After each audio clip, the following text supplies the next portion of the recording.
നമസ്കാരം. പുതിയ ഇന്ത്യയിൽ ഗാന്ധിജിയുടെ ത്യാഗങ്ങൾ വിസ്മരിക്കപ്പെട്ടിരിക്കുന്നു. അദ്ദേഹത്തിന്റെ ഇന്ത്യ ഇന്ന് അസഹിഷ്ണുതയുടെയും വിദ്വേഷത്തിന്റെയും പാത പിന്തുടരുകയാണ്.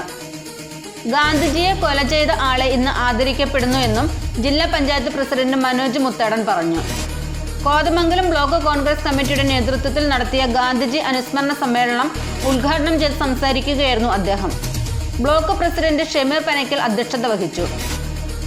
K P. Babu, Prince Varkey, K M. Jacob, P S. Najeeb, Eldhose Keecheri, Noble Joseph, Anoop Kasim, M V. Reji, Sathar Vattakudi, M A. Kareem, Binoy Pulinattu, Anoop Ittan, Bhanumathi Raju, Ali Kunja, Anilraman Nair, Jolly George, George Vettikuzha, Sasi Kunjuman തുടങ്ങിയവർ സംസാരിച്ചു. അന്ന് ഇന്ത്യയുടെ ഏറ്റവും വലിയ പരമാധികാര സ്ഥാനത്ത് എത്താൻ കഴിയുമായിരുന്ന മഹാത്മാഗാന്ധി അധികാരത്തിനും അപ്പുറത്ത് ഈ രാജ്യത്തെ എല്ലാവരുടെയും ഐക്യവും അഖണ്ഡതയും സാഹോദര്യമാണ് വലുതെന്ന് പ്രഖ്യാപിച്ചുകൊണ്ടാണ് മഹാത്മാഗാന്ധി ഈ സ്വാതന്ത്ര്യ ദിനങ്ങളിൽ ഹൈന്ദവ മുസ്ലിം സഹോദരന്മാരുടെ ഐക്യത്തിന് ദൂതമായി കടന്നുപോയത്.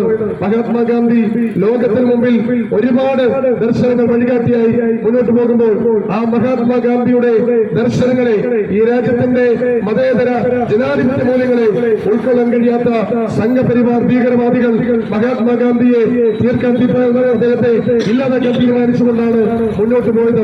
അതെല്ലാം അറിയാമായിരുന്നിട്ട് പോലും ഈ രാജ്യത്തെ ജാതിയുടെ മതത്തിന്റെ പേരിൽ വെട്ടിമുറിക്കപ്പെടുന്ന ആളുകളെ ഒരുമിച്ച് ചേർക്കാൻ അവരുടെ മുമ്പിൽ ഐക്യത്തിന്റെ സന്ദേശമാകാൻ മുന്നോട്ട് പോയ മഹാത്മാഗാന്ധിയെ നാഥുറാം വിനായക് ഗോഡ്സെ എന്ന RSS ഭീകരവാദി, RSS തീവ്രവാദി നമുക്ക് 1948 ജനുവരി മാസം 30-ാം തീയതി അദ്ദേഹത്തിന്റെ പ്രാർത്ഥനാ മുറിയിൽ അദ്ദേഹത്തെ വെടിവെച്ചു കൊല്ലുന്നതിനെ ദർശനത്തെ ഇല്ലാതാക്കിയ ആളെ ജാതിയുടെ പേരിൽ മതത്തിന്റെ പേരിൽ ഈ രാജ്യത്ത് കലാപമുണ്ടാക്കാൻ ശ്രമിക്കുന്ന ഭീകരവാദികളായിട്ടുള്ള അല്ലെങ്കിൽ വർഗീയ ഫാസിസ്റ്റുകളായിട്ടുള്ള BJP യുടെ ആളുകൾ നാഥുറാം വിനായക് ഗോഡ്സെ എന്ന